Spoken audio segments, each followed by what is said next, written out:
Moi, j'ai envie de dire quelque chose à notre jeunesse, sincèrement, c'est cassez-vous.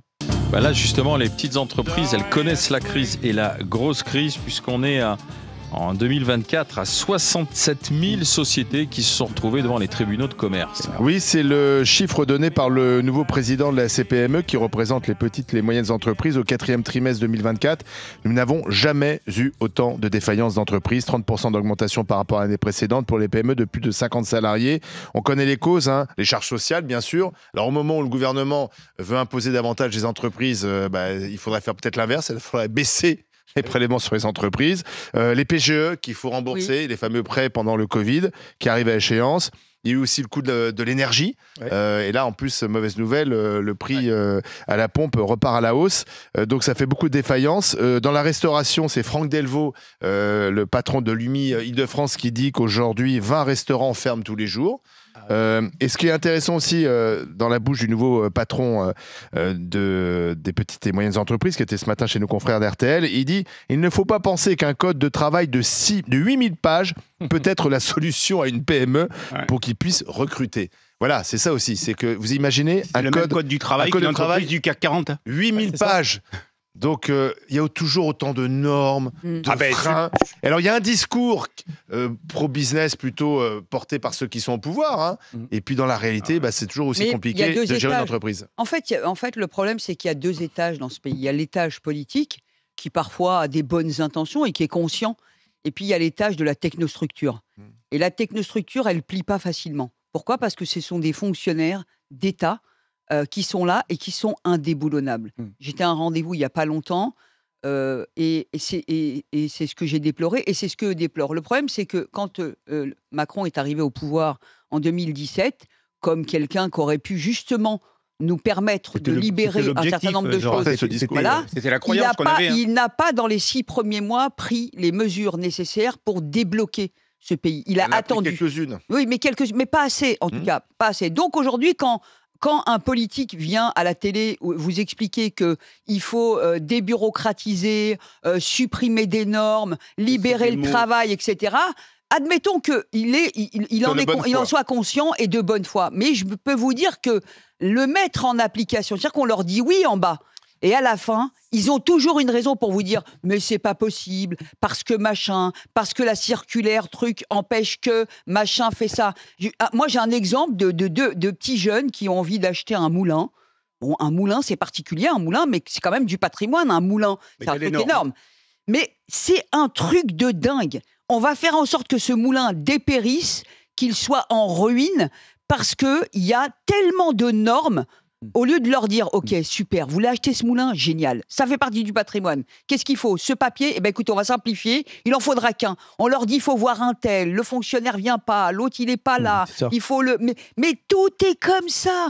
Donc, tant que ça sera comme ça, les gens déposeront les bilans et ils se diront, OK, je me fous salarié et je m'en fous. Mourad, est-ce que tu es surpris d'apprendre qu'il y a en ce moment des défaillances d'entreprises un peu partout et que c'est une vraie inquiétude?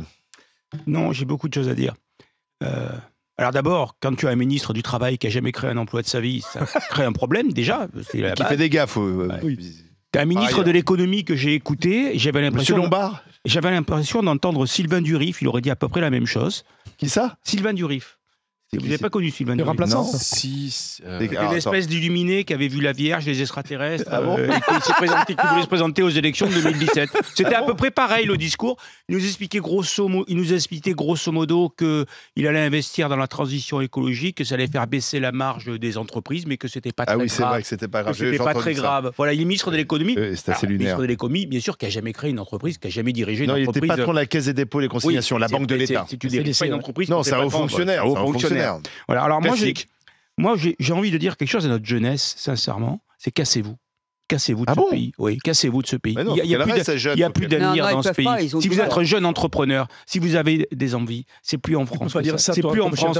Mais je dis ce que je pense et comme je le ressens. Il faut partir ailleurs, tu dis. Aujourd'hui, on a une classe politique qui est en dessous de tout. Et ça me peine de le dire. Le seul politique aujourd'hui qui maîtrise l'économie et qui parle d'économie, malheureusement, il est au Front National. Au Rassemblement national, il s'appelle Philippe Tanguy. Quand je l'écoute, c'est le seul dont on a l'impression qu'il maîtrise les problématiques économiques de ce pays. Voilà. Et ça me coûte de le dire, vraiment, je le dis avec avec beaucoup de sincérité. C'est vrai qu'il est bon. Dans ce pays, on a une classe politique qui est larguée. Plutôt que miser sur la croissance, plutôt que se dire on va relancer l'économie, on va relancer les exportations, on va créer des richesses. libérer les Ça, c'est énergies, dur. La seule chose qu'ils font, c'est le concours. Allez à la porte de Versailles en mai, il y a le concours Lépine. Allez faire le concours Lépine des nouveaux impôts et de l'invention, de création de nouvelles taxes. Ils vont le gagner. Mais ils vont le gagner. Ils ne servent qu'à ça. Vous croyez qu'on a besoin d'hommes politiques pour créer de nouveaux impôts? Mais c'est plus possible. Ils sont en train de tuer le pouvoir d'achat des Français. Ils sont en train de tuer les entreprises. On a une classe politique qui est en dessous de tout. On est le quart-monde de la politique dans le monde. Toute cette bande-là, ils comprennent rien. Ils sont à l'ouest et aux fonctionnaires. Brûlez l'ENA. Allez à l'ENA, brûlez-moi cette saloperie et virez-moi tous les profs qu'il y a dedans. Arrêtez avec tout ça. Et si vous êtes un jeune entrepreneur, vous allez vers un avenir de taxation punitive dans ce pays aujourd'hui. Dans ce pays aujourd'hui, si demain vous réussissez, vous êtes un criminel. Vous allez vous faire emmerder toute votre vie. Lisez le code du travail et lisez le code de l'adoption. C'est exactement pareil. Et si demain vous créez des richesses, si vous arrivez un peu à réussir, on va vous montrer du doigt. Et allez. Si vous êtes jeune, voyagez, allez dans d'autres pays et vous allez voir qu'on vous attend et qu'il y a beaucoup de choses à faire. Ça ne veut pas dire qu'il ne faut pas aimer la France, parce que quand je dis ça, je le dis avec regret et j'ai presque les larmes aux yeux parce que j'aime mon pays. Mais aujourd'hui, ce pays, il est parti, c'est fini. Cette classe politique a tué ce pays. Vous avez foutu ce pays en l'air, vous en rendez même plus compte. Même pas la classe politique. Vous avez foutu le pays en l'air et vous êtes encore là et vous restez. Vous avez 75 ans, 80 ans, 90 ans, vous restez à l'Assemblée, vous donnez des leçons à tout le monde. Alors que depuis 50 ans, vous avez tout loupé. Vous avez échoué de partout. Vous nous avez mis dans la merde. Vous nous avez surendettés. Vous avez surendetté parce que vous ne savez pas gagner d'argent. Quand on ne sait pas gagner d'argent, on ne sait pas le dépenser, on sait juste le gaspiller. Ceux qui savent le dépenser, c'est ceux qui savent le gagner. Vous avez gaspillé tout l'argent que ce putain de pays, avec tous les talents qu'il y a su créer à travers une imposition surdimensionnée. On a répondu à vos impôts. On a créé des richesses. On a fait tout ce qu'il faut et vous avez tout foutu en l'air.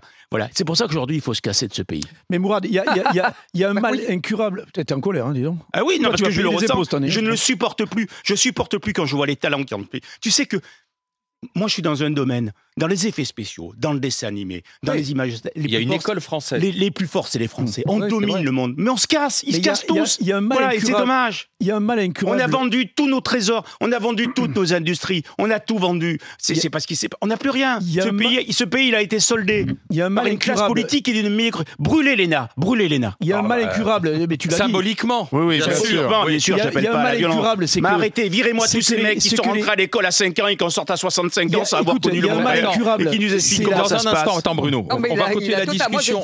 On va continuer la discussion après le réquisitoire du procureur Boudjela. Non, mais il a raison. Ça venait de loin. Ouais, c'était pas réquisitoire, c'est une colère légitime. Quand je vois le tas des Français, contre une classe politique, est-ce que nos politiques en ont fait? J'ai honte. Alors, et ils devraient avoir honte. Ils devraient dire excusez-nous, on s'en va. Excusez-nous. Mais non, le problème, c'est qu'ils veulent toujours revenir. Dans un instant, Camille, avec nous, elle est gérante de société en Haute-Garonne. Elle est chef d'entreprise dans le textile. Je peux vous dire qu'elle aussi, elle a 2-3 petites choses à nous préciser. Et Philippe, chef d'entreprise qui... Lui aussi, sur la ligne Mourad, il a l'impression d'avoir des pies sous le ventre, tu sais, c'est-à-dire que c'est une punition. C'est une punition d'être une vache à lait. Si un jour on a le temps, je vous raconterai ce que j'ai subi. Moi, je suis un enfant d'ouvrier. Mon père était au plus bas. Ce que j'ai subi pendant 30 ans. Parce que mon seul crime, ça a été de créer des emplois et de payer des impôts. Mais si vous savez ce que j'ai subi, vous savez combien de contrôles j'ai eu? Contrôles fiscaux. Contrôles fiscaux, contrôles URSSAF, j'en ai eu plus de 30. Ah bon? Plus de 30. J'ai été contrôlé toutes les années. Ça marche bien, l'administration fiscale. Voilà. Toutes les années, on est venu et on m'a expliqué. Et tu payes. Hein. Et heureusement que ça se passait bien. Parce que si ça se passait mal, j'en aurais eu 60. Mais il ne s'est pas passé quasiment depuis 30 ans, il ne s'est pas passé une année sans qu'il n'y ait pas des mecs qui mais dans ce pays, réussir, allez, la discussion va se poursuivre. On est criminalisé.